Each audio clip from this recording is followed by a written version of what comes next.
بسم اللہ الرحمن الرحیم۔ السلام علیکم ورحمۃ اللہ وبرکاتہ۔ تصحیح تلفظ قرآن کے سبق نمبر 10 کے ساتھ عارف الوی حاضر خدمت ہے۔ گزشتہ نشست میں ہم نے ہم آواز حروف کی مثالیں تقابل کے طور پہ پڑھی تھیں، اور ہم نے آخری جو پڑھا تھا وہ شین تا اور سواد کی مثالیں تھیں، منشورہ، منصورہ اور منصورہ۔ آج ہم اسی سلسلے کو آگے بڑھاتے ہوئے قاف اور کاف کی مثالیں۔ قل قلم والا کاف، کل کتاب والا کاف، دونوں کے معنی میں بہت زیادہ فرق ہے۔ قدحن کتاب والا کاف اور قدحن قلم والا کاف، دونوں کے معنی میں بہت زیادہ فرق ہے۔ مرقوم اور مرقوم، پہلا مرقوم تہبت ہے اور دوسرا مرقوم قلم والے کاف سے لکھا ہوا۔ القلب دو نقطے والا کاف اور القلب کتاب والا کاف، پہلے والے کے معنی ہیں دل، دوسرے والے کے معنی ہیں کتا۔ قلتم اور قلتم، سکتا اور سقطا۔ فرق چونکہ ابھی یہ حروف ساکن حالت میں نہیں ہے کہ ہم بات کریں کہ قلقلہ کا فرق ہے، یعنی دونوں کا مخرج جدا ہے، اور جو قلم والا کاف ہے وہ موٹا ہے اور جو کتاب والا کاف ہے وہ باریک ہے۔ تارکن اور اطوارق کاف موٹا اور تارکن میں کاف باریک۔ مشرقین اور مشرکین، مشرکین عام لفظ ہمارے ہاں مستعمل ہے شرک کرنے والے، اور مشرقین دن چڑھے، سورج نکلتے ہی۔ نوقیرہ اور ناکیرہ، نوقیرہ ناکیرہ۔ کاد قاب، کاد قاب۔ اب زال اور وا کی مثالیں۔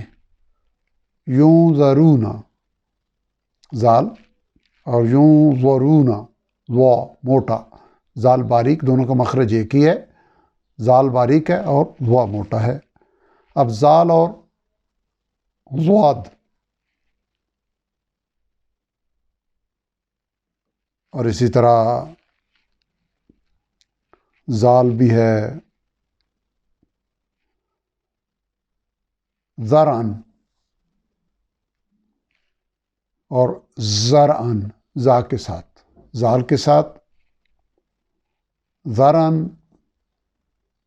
دل کے معنی میں اور زرعن کھیتی۔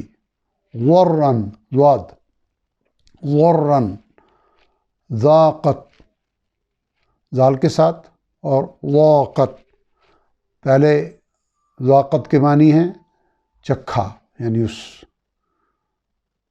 مؤنث نے چکھا، اور ذاقت تنگ ہو گئی۔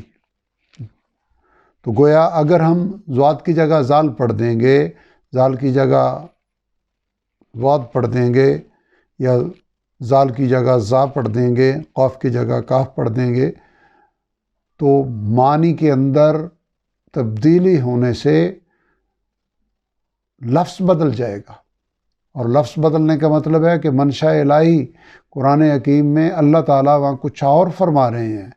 اللہ تعالیٰ فرما رہے ہیں القلبی، اور ہم اسے پڑھ رہے ہیں القلبی، تو معنی کی تبدیلی سے لحن جلی یعنی گناہ کا مرتکب ہم ہو جائیں گے۔ اب ضاد اور وا کی مثالیں۔